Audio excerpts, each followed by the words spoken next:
Você já treina há um tempo, depois de muito pensar e planejar, resolveu fazer um bulking. Você aumentou a sua ingestão calórica, provavelmente alterou o seu treino para pegar mais pesado, fazer mais volume, tem alguns objetivos em mente, talvez um peso específico que você quer alcançar na balança, ou uma carga específica que você quer mover na academia, e o tempo tem passado. Diante de um período de tempo pré-estabelecido, você alcançou ou não o seu peso. Devo continuar com o bulking ou devo parar? Quando a gente está acostumado a fazer alguma coisa, seja um tipo de treinamento, seja uma opção de estilo de vida, é complicado a gente saber a hora da gente parar e mudar de rumo. Isso depende exclusivamente do nosso objetivo. Óbvio, se você alcançou exatamente o que você quer no período de tempo que você quer, fica fácil de você saber. Seu cérebro já vai entender aquela tarefa como completa. Mas vamos supor que passou 6 meses e você ainda não chegou no peso que você gostaria. Ou você começou a olhar no espelho e fala, caraca, eu tô ganhando muito mais gordura do que eu esperava. Será que eu paro o meu bulking? E aí eu gostaria de falar sobre isso nesse vídeo, quando que você vai reavaliar essa decisão e quando de fato é a hora de você saber se já deu. O primeiro quadro, esse do espelho, eu acho que é o mais fácil, né, da gente conversar sobre. Porque a questão é o seguinte, o número da balança é só um número. Ele está somando massa muscular, gordura, pele, tecido de tipo osso, tendão, tudo, né? Ele é uma soma de tudo que a gente tem aqui no corpo. E muitas vezes a gente tem uma ideia do que a gente acha que nosso corpo vai ser em determinado peso que não necessariamente corresponde à realidade. A gente pode ter mais ou menos massa muscular do que o esperado. E isso muda com o passar do tempo. A maneira como você tinha 80 quilos há 5 anos atrás vai ser diferente da maneira que você tem agora. Eu espero que 80 quilos agora seja mais seco, porque você ganhou massa muscular e vai conseguir diminuir a sua gordura. Então você tem que estar sempre reavaliando se esse número realmente quer dizer alguma coisa. Ou se você colocou numa calculadora que você viu na internet e determinou aquilo como seu objetivo. Saiba que esses números, eles são arbitrários, embora eles podem ter bases científicas, né? Eles são baseados numa média em várias pessoas e não no seu próprio caso. Então, para você tomar essa decisão, tem que ser um pouco mais munido, vamos dizer assim, de informações, de contexto que você vai ter sobre o seu corpo e sobre o seu treinamento. E no que diz respeito a lifts, eu quero fazer bulking para conseguir X peso na academia. A questão é o seguinte, o bulking, ganhar peso, ele tem duas finalidades. A primeira é melhorar suas alavancas, então, por exemplo, num agachamento ou num supino, quanto mais tecido você tiver, massa move massa, né, como já dizem. Além de você diminuir a proporção que aquela carga tem do seu peso corporal, de maneira geral, vai permitir com que você mova essa carga com mais facilidade e você melhora as suas alavancas. Ou seja, né, o tamanho da sua caixa torácica na hora que você deitar no banco de supino vai ser maior. Você ter mais tecido na região abdominal, na hora que você estiver fazendo um agachamento, vai permitir, vamos dizer assim, que sua barriga descanse na sua perna. É claro que não chega a descansar totalmente, né? Mas você pode perceber que pessoas que agacham muito peso naturalmente em categorias, vamos dizer assim, ilimitadas, né? Categorias sem teto, é o cara mais barrigudo, porque facilita, não que deixe o peso mais leve, nunca vai deixar, porém você tem mais alavanca para mover aquela carga. É aquela mesma ideia que a gente vê no JM Press, né, que é um exercício que eu já falei algumas vezes aqui no canal. É um exercício que era feito na Westside Barbell por uns caras que tinham braços muito gigantes, então naturalmente o antebraço ele descansava, vamos dizer assim, no bíceps, então o cara sabia onde parar o exercício, né, porque ele é um exercício relativamente de amplitude limitada. Agora, se a pessoa tem um braço menor, né, a barra vai encostar no rosto, então aumenta a amplitude. De maneira geral, a alavanca está relacionada a isso. Quanto tecido tem em volta da sua articulação e como que aquilo auxilia no seu movimento. Seja massa muscular ou seja gordura também. Quero lembrar a vocês, o pessoal do powerlift, que quando você deita no banco de supino, a federação vai falar, olha, você tem que encostar costas, glúteo, algumas joelho no banco, outras não, e pé no chão. Se você tiver uma bunda gigante, você consegue ter um arco torácico maior, né? Porque o seu glúteo ainda está encostando no banco. Só uma observação assim.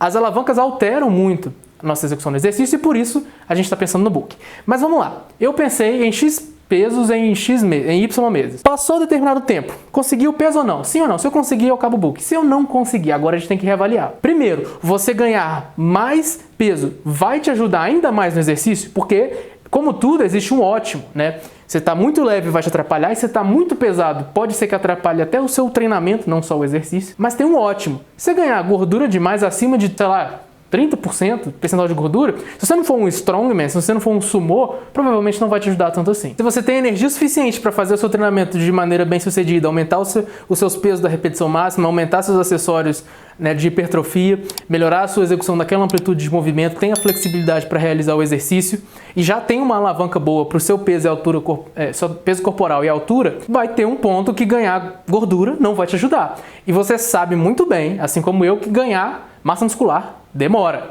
Não é algo que acontece 3, 4 meses, que é geralmente a duração do bulking do pessoal. Então, fica a pergunta, ganhar gordura vai me ajudar nesse exercício? Sim ou não? Se vai me ajudar, eu continuo o bulking. Se não, eu posso ou fazer um cutting, um mini cutting talvez, um mês, depois voltar ao bulking, ou eu posso manter naquele peso e tentar continuar aumentando as cargas na academia. Quanto mais treinado você for, mais difícil isso vai ficar.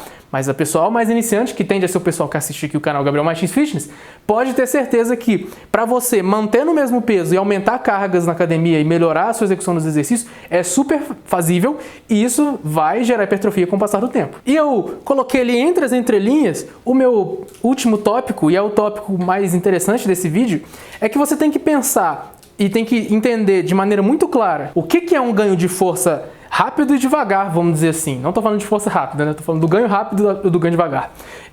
Um ganho de força rápida significa que eu estou melhorando o quê? Adaptação neurológica, execução de movimento, técnica, recrutamento de fibras musculares. É um ganho de força que você, de uma sessão para outra, aumenta 10 quilos. Alavancas também. Se eu aumentei o peso na academia em um mês, às vezes o meu agachamento explodiu. E o ganho devagar, vamos dizer assim, ele é o ganho relacionado à massa muscular, porque a hipertrofia é uma adaptação de tecido que demora, ela é crônica. Então, ao passar de 6 meses, naquela rosca bíceps, você aumentou só 4 quilos, mas você saiu de 3 de 6 para 3 de 15. E nesse passar de tempo, ganhando peso ou não, estando no bulking, você viu que o seu bíceps está maior. Por quê? Porque você criou mais massa muscular. Esse ganho muscular é mais lento.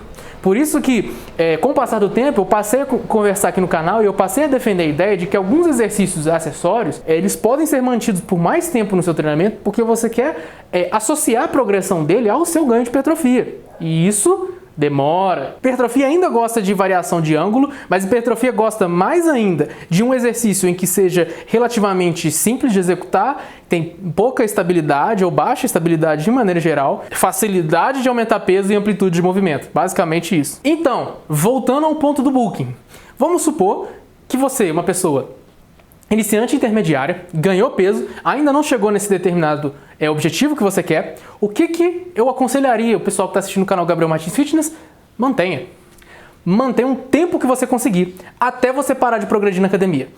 Isso pode demorar alguns meses. Por quê? O que vai acontecer nesse meio tempo? O seu corpo vai aprender a usar a massa muscular que você já tem, você provavelmente vai começar um processo de hipertrofia, mas o fato de você estar estagnado nas calorias vai acabar fazendo com que esse processo seja interrompido, ou seja, fique muito mais devagar e você vai sentir imediatamente. Por quê? Você vai parar de progredir.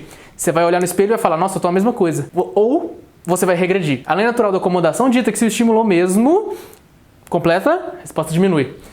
Então, se eu tô fazendo os mesmos pesos, eu tô comendo a mesma caloria, eu tô descansando o mesmo tempo, eu vou regredir. Eu vou ficar mais flácido, a hipertrofia, ela vai demorar para ir embora, né? Mas eu vou começar a ver no espelho, eu vou começar a perder pump, eu vou começar a diminuir repetição, eu vou começar a ter preguiça e cansaço, tá? Então, quando você vê as pistas da lei natural da acomodação, opa, ou eu tenho que mudar o treino ou eu tenho que mudar a dieta, alguma coisa eu tenho que mudar, tá? Então, o tema geral do vídeo se resume ao seguinte: quando você vai parar com o bulking? Quando ele deixa de te ajudar. Como eu sei disso? Dependendo do meu objetivo, se eu alcancei ele ou não. E se eu não alcancei, continuar o bulking é o estímulo que eu preciso para conseguir alcançar aquele resultado que eu pensei lá atrás? Responda essa pergunta de acordo com o seu objetivo. Eu vou dizer o seguinte, de maneira geral, 30% é muito, percentual de gordura muito alto. Até os 25%, beleza. Eu falo com os meus amigos assim de conversas informais, né? Que quando o cara olha no espelho assim de lado e a barriga tá passando do peitoral, ou é porque o peitoral tá pequeno, ou é porque chega de bulking, tá? É uma brincadeira que eu faço com os meus amigos, não é nada muito a sério não, mas eu acho que ajuda a gente a ficar em xeque, né? Justamente, se a gente tá querendo viver um estilo de vida relacionado à aptidão física e ao fitness, a gente tá pensando em saúde, a gente sabe que circunferência abdominal é um grande indicador da saúde humana. Então, ganhar gordura demais não só não ajuda seu objetivo, vai fazer um visual que às vezes não é o que você busca, tá?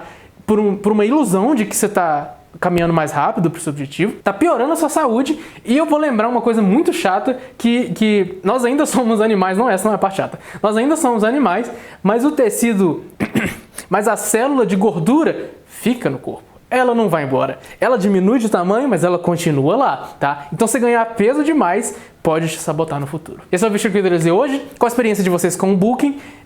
Compartilhem aí comigo nos comentários do Instagram, como muitos fazem. E se você assistiu até aqui, muito obrigado.